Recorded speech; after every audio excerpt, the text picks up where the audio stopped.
We're grateful for who God is. That list of names given, holy and mighty and all of that, that's just the beginning of things. When Jesus was jousting with the Pharisees, Jesus made it clear to them that when you start talking about me, you're talking about something that surpasses Abraham. Because before Abraham was, he said, my name is I am. In other words, when you open up the book to look at all of the good things that a person can possibly be, mighty and triumphant and awesome and holy, he says that that's just the beginning of it. He had to close the book. Who I am, America. My name is BRISTER Hay IV, born in Brooklyn, New York in the year of 1988. My mother, Jennifer Milhouse Hay, and to my father, BRISTER Hay III. Who I am, America. Ever since I can remember, I envisioned a life for myself that was grander and bigger than the people around me. And that is not to say that the people around me didn't deserve more. I just dreamed really big. Who I am, America. In 11th grade, I figured out what I was going to do in my life. I was going to be the most famous Black opera singer to ever live. Who I am, America. That drove me all the way to my higher education. I took my undergraduate studies at SUNY Purchase College, and I did my master's studies at Binghamton University, all in classical music.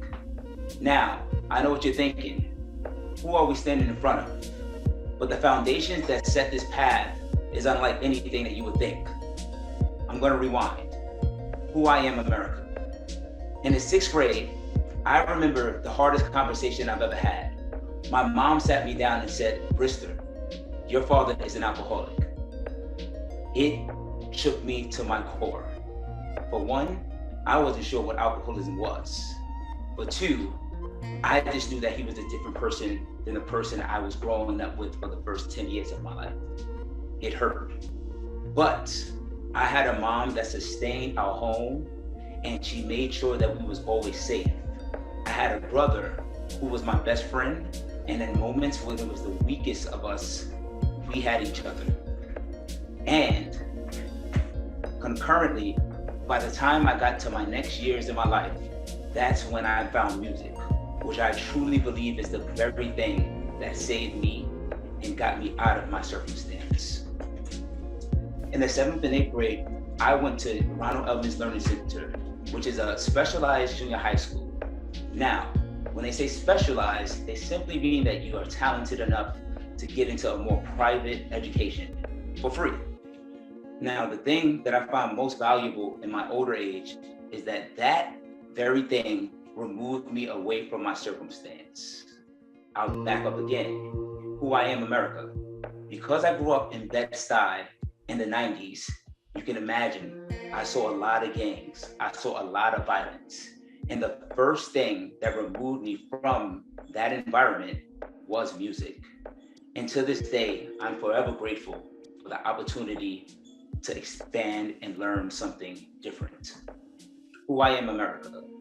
From the junior high school years at Ronald Elman Learning Center, it drove me and took me to my high school years at the Professional Performing Arts School, where I found one of the biggest influences of my life, Miss Chantel Wright. Now, why she was much of an influence? She was the first person to tell me that, "BRISTER, you are not where you came from. You are where you want to go."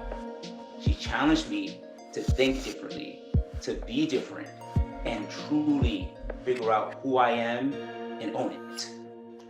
Now, remember, at the same time, concurrently, my dad was still in my home dealing with alcoholism. I remember walking in home sometimes and having physical fights with him. I remember being screamed at.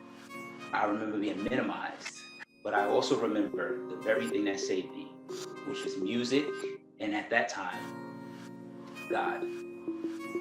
I'm forever grateful for those opportunities and that community that was built by my mentor, Chantel Wright, because it allowed me to be able to hug people when I needed to be held the most.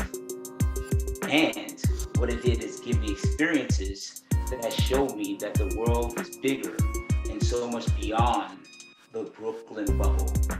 And I don't mean that in a derogatory way. The Brooklyn bubble is just as similar as the Baltimore bubble or as the Canadian bubble.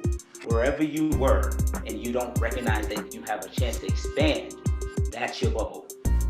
Music, and it's right, my family and friends gave me an opportunity to burst my bubble. Now, after my education years at SUNY Binghamton, I actually stopped singing. I had what you call vocal nodules, which required me to get vocal surgery, and I could not sing anymore. And it was honestly one of the best things that happened to me. The very thing that saved my life, I became attached to in a way where I couldn't breathe or live without it. But the truth was that once that was snatched away from me, I had an opportunity to learn and be different. Who I am, America. Now, out of that entire chronology that I just sent you, there's one fact that drove me and made me who I am today. I was an obese kid from the time that I can remember. So, my dad was an alcoholic.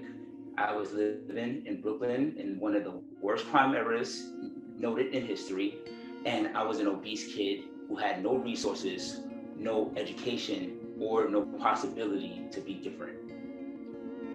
Obesity followed me throughout my entire young adult life, through junior high school when I started music, to high school when I really found who I was going to be, all the way to my undergraduate studies at SUNY Purchase, and it finally stopped going into my master's program. And here's why. Who I am, America. My dad, who suffered with alcoholism, died at the tender age of 47. He drank himself to his end. When he passed away during going into my senior year in college, I wasn't sure how I felt about it. I knew that we made amends. I knew that I loved him, but I also didn't know what was coming next. Everything that I saw him do, my behavior began to pattern a part of my grief. I thought I was just living, being a college student. But then I recognized I was drinking more than ever. I was eating more than ever. And I blew up to 300 pounds at my size. Now I bet you're wondering, how did this all connect? Well, it does. I was a broke kid living in poverty in a trauma-ridden environment. And I became exactly the thing that I wanted to fight against. After that study, that final year in my undergrad study, after we buried my dad, my brother and I looked at ourselves and we said, can we be different? And we chose to be different. It was the first time I exercised in that summer of 2010, and we lost 100 pounds. I lost 100 pounds in year one. Why is this important? Because when I stopped singing and I couldn't sing anymore, I found fitness. Fitness allowed me to express myself, express my body, and finally change the generational curses that was against me my entire life. What I appreciate the most about the transition from music to fitness was the calling that it did from my inner being. Where singing was my passion and it's something I really enjoyed, it wasn't necessarily who I was. Who I am is one of service. Who I am is one to help. And I couldn't quite find that niche as a singer. As a singer, I had to worry about how I sang. I had to worry about how people perceive me, but not necessarily what I was doing to serve people. Fitness allowed me to find that. So, who I am, America. I guess I would say from the age of birth until my 22-year-old self, after my master's program, I'm one of flexibility, one of change, and a Black man who was able to take his original circumstance and change it to the better good. Who I am, America. Who I am, America. After I finished my master's studies and I found fitness, I would truly say I found it for me. And I didn't even see it as the means to be able to help and serve other people. But as you can imagine, once I lost 120 pounds, I began to get a bunch of questions about, well, what did you do? Well, how did you do it? And of course, can you help me do it? Because of the circles I was in, music, being from Brooklyn and poor neighborhoods, the finding people that lacked a wellness regimen and lacked an exercise regimen wasn't hard. We can assume that most people don't do these things. In fact, the statistic says that most people do not exercise and do not eat well. But I took that intrigue in the inquisitions that people gave me to be able to see truly how can I help people the same way I help myself. And I won't say that I was self-made. I had a lot of aid in transforming my body. I used tapes, I used read articles, and I listened to anybody that had, as they would say, the keys to really transforming the body. So after I decided to, hey, let me see how I can do this, I began to get my certifications, and I began to really figure out if I'm going to help people, how can I do it the best way that I can? Position myself for the highest success. So I was working in a hospital, who I am America, picking up jobs and odd jobs after my master's program, trying to figure out exactly what I was going to do since music wasn't in my headspace anymore. After I was working, I began to get my certifications for training, and sure enough, as I started to help people and do it for free, really to just get experience, I found another passion. And I would say that you speak to a lot of people, and having one passion is really hard sometimes. They say like, hey, I used to like things when I was younger, but I didn't really stick with it. I was fortunate enough by the age of 25 to find two things that really drove me to be the best possible. And this latter thing that has stayed on for the last 8 years has been fitness. So once I got my certification, I joined my first commercial gym as a trainer, and I started to work. And what I found was that I was a little different from most people in terms of how I approached my job. I was scholastic, but yet I had a flexibility to be able to give the client what they need. That ended up giving me a reputation of a high earner and high producing personal trainer. Now, nowadays I like to say that I think I'm more than a trainer, but it truly was the thing that set off my journey to fitness and wellness. That thing that got me right here. Who I am, America. Today, I would say in the best words that I'm a service provider. I am here to serve.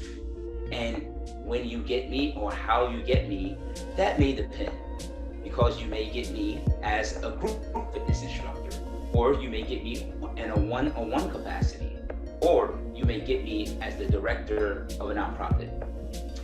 Who I am, America.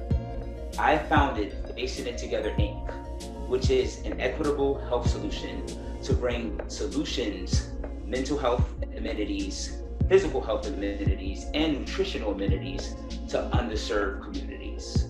I built, to me, what was lacking for my life growing up. Who I am, America.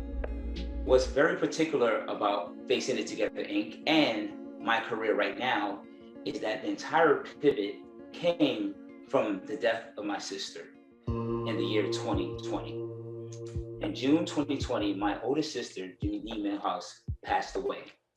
In doing so, I got the privilege to adopt my niece and nephew, who is now 13 and 10.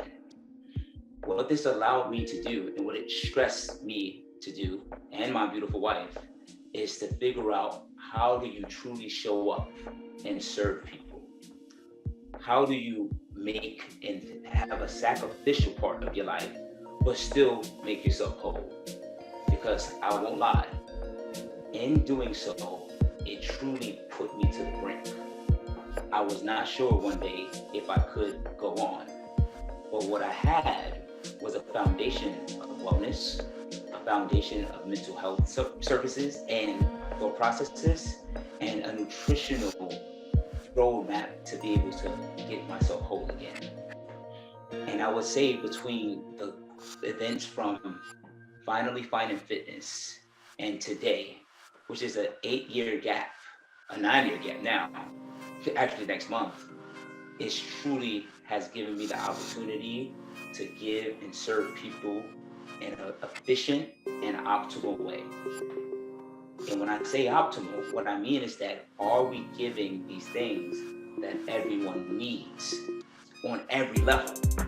So a lot of times we see services, then we see charities, and we see organizations that they give a little. But then you have to jump back and forth, place to place, to be able to really find the formula for your success. And I believe that Facing It Together Inc., that we're really creating an organization that handles a very complicated problem on a multitude of levels. The problem as we see it is the lack of access, inequities in terms of our generational and our social problems. We call it social determinants, whereas where you grew up and because you're in poverty, you'll just have a low chance of living. And to us, that's wrong. And we believe that if we can start facing these problems at the grassroots level or at the beginning level in adolescence and childhood, then we can start changing generations just by giving people the ability to change themselves and the information to always know how to steer their course in the right direction. For that, I'm privileged. For that, I'm grateful to be able to serve people into the capacity that I wish I was served. So sometimes people say like, well, why did you make FIT? And truly, I guess the most honest answer is I created the thing that I wish I had the most when I was growing up. And I hope that people feel the same way. Who I am, America. I am love, I am happiness, and I am Black joy. I am privileged to be able to walk every day in life with the vision and the mission to be able to serve our Black and brown people through health and wellness services. If you find fit to be able to find us, our organization, and help and kind of root us on, please follow us on Instagram at Facing It Together Inc. We know that we won't disappoint. And above all, if you know that you have something and you can do something to save or change a life, I'm asking you today, please do it. My name is BRISTER HAY IV.